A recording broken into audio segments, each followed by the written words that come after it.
Hello everybody, welcome back to another video with Lim Reviews. Now in today's video, we're going to be checking out the Redmi Note 11 Pro Plus 5G that I have been using for the past few days. So in today's video, what you'll be finding out here is everything in terms of my honest opinions. I've used this device, there are things that I like, things that I don't really like, and by the end of this video, this should actually help you out in your purchase decision. So if you're wondering whether you should buy this device, wait for the next device or all that, this video will actually help you to answer all your questions. Now, before we begin this video, of course, if you could just support the channel by dropping a like, sub to the channel, that would be really awesome, guys. All right, without further ado, let's just jump into my honest thoughts about this Redmi Note 11 Pro Plus. Now, first up, I want to start very quickly by talking a bit about the price for this device. Now, after some conversions here in Malaysia, the price is approximately slightly more than 1,200 ringgit, and that puts it slightly under $300 if you're from different regions in the world. Now, bear in mind that this is not a cheap device. Previously, in all the Redmi Note series, it has always been focusing on affordability and providing you with awesome specs. But in this case, in my opinion, again, I find that it is slightly more expensive. So what are we really getting here with the Redmi Note 11 Pro Plus?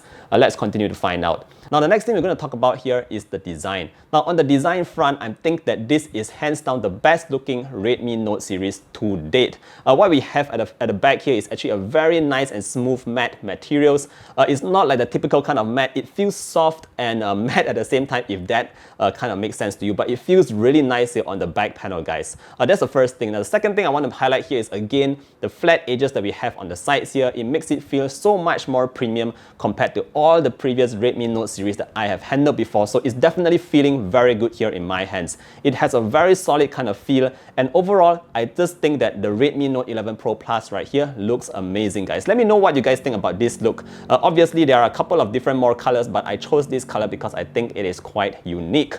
Now, done with the design, let's talk a little bit about the display that we have in the front here. So at the front, we do have a 6.67-inch AMOLED display. You guys probably already know that we have a 120Hz refresh rate over here and a 360Hz touch sampling rate. So what this translates to is very buttery kind of smooth interactions on the display itself. Everything is just very fluid here because you're getting that high refresh rate and high touch sampling rate. Now, apart from that, I must also commend Redmi for giving this one of their best displays on a Redmi Note series. The AMOLED display panel here is very good in terms of contrast levels and in terms of saturation levels. I love the display on this Redmi Note 11 Pro Plus. So I guess that's where some of the cost is actually going. They're giving you a pretty good display right here. It's from Samsung, by the way. So that's just in terms of the display. Very quickly, let's move on to talk a little bit about the processor in the back. Now, again, this is a somewhat of a question mark for me because on one hand, we have a price tag of close to 1,200 plus ringgit, again, which is under $300,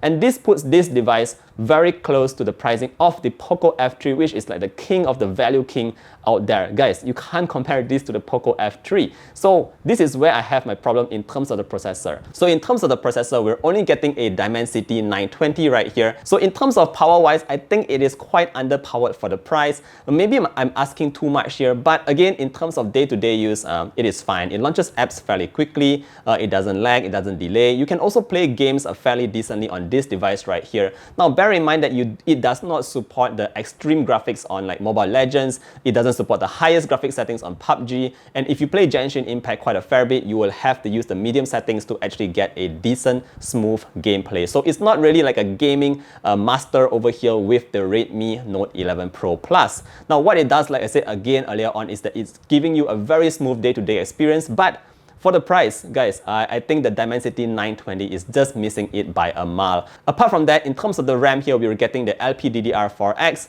but in terms of internal memory, we're not even getting UFS 3.1. This is a UFS 2.2 kind of internal memory. Again, these are not things that you can actually see in real life or you can't see on the hardware itself, but when you use the phone, you just feel that you expect a little bit more, again, at that kind of price for the Redmi Note 11 Pro Plus. I don't want to complain about this here, but yeah, let me know what you guys think. Do you think the Dimensity 920 is a good processor to be putting in a device that costs this much? Yeah, let me know what you guys think. Now, moving on, let's talk a little bit about the cameras at the back here, and this is where we do get a triple camera setup led by the 108 megapixel main sensor. You also have an 8 megapixel ultra wide, and last but not least, you do get a telephoto macro lens on board. Now, in terms of the image quality, I found that this was actually quite a pleasant surprise because I found that images taken on this device here actually look quite good. Now, bear in mind, again, we are not mind using phones that cost like this kind of price to, you know, take up prints of huge size, you know, to really go and pixel peep and see all that stuff there. But I noticed that photos taken here actually look really good during the day. In the night, it also looked especially good, guys. I noticed that there was very minimal kind of lens flare, especially when I'm shooting directly at light sources. That's definitely very good in my books. Apart from that, I noticed that there is minimal noise in terms of the images that comes out, regardless of it being in the day or at night. So very, very good for the Redmi Note 11 Pro Plus right here. In fact, even the ultra-wide shots look pretty good on this device here. So overall, I think just in terms of the cameras here, we're getting a pretty decent set of sensors. The only complaint I might have here is that when you're taking photos at night, there is quite a fair bit of delay and lag in the UI itself that makes it quite hard to focus properly without any kind of shakes on these photos right here. So it's just that thing. I'm going to show you a quick clip so you can understand what I mean by that. Overall, cameras-wise, I think it is still a pass. Now, moving on to the next point right here, let's talk a little bit about the user interface and the experience here. And for that, I'm going to talk about two things. First up, let's talk a little bit about the haptics, and this is actually very good. We're getting the X-axis linear haptics here, which feels awesome, by the way. Apart from that, we also have dual stereo speakers that sounds amazing. It gets very loud here. Apparently, it's tuned by JBL. And last but not least, we also have the headphone jack at the top here. So any of you guys out there who still uses your wired headsets, you can still use it on this device right here. Now, last but not least, let's talk about the battery in the back. So over here, we do get a 4500 mAh battery. Honestly, based on this thickness, I felt that they could actually fit in a 5000 mAh battery, but 4500 is what you get. But the main selling point of the battery and all that is the charging technology. So for this Redmi Note 11 Pro Plus, it supports the 120 watt fast charge, which you do get that charger in the box. It's massive, by the way, and it can go from 0 to 100%, guys, in 15 minutes. I think I've mentioned that in my unboxing video. So very, very fast kind of charging speeds here. In fact, it's one of the fastest in the world at the moment, 0 to 100% in just 15 minutes, guys. It's crazy. So that's what you get here in the Redmi Note 11 Pro Plus. Alright guys, bottom line, is this phone worth it? And is it something that you should consider buying? Well, honestly speaking, I think that the price is just a little bit too high. Now, phones these days, yes, we're getting spoiled with a lot of choices here, but I felt that the price of like 1,200 ringgit or maybe like under 300 US dollars is just a little bit high for a Redmi Note series. I expected it to be just a little bit lower. It could be cheaper by about like 100 ringgit or 200 ringgit, which means about like 30 to 40 US dollars. And it would help out this device so much more because at this kind of price points, again, I said the Poco F3 is just like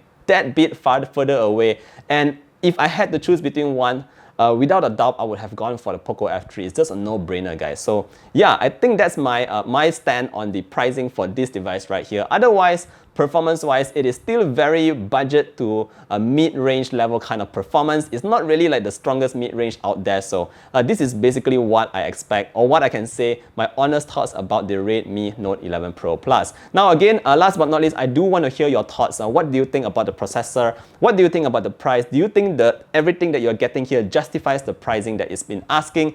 Let me know down in the comment section below. Again, if you did find this video useful, don't forget to drop a like, sub to the channel, and of course, I hope to see all of you guys in the next one. Stay safe, everybody. Bye!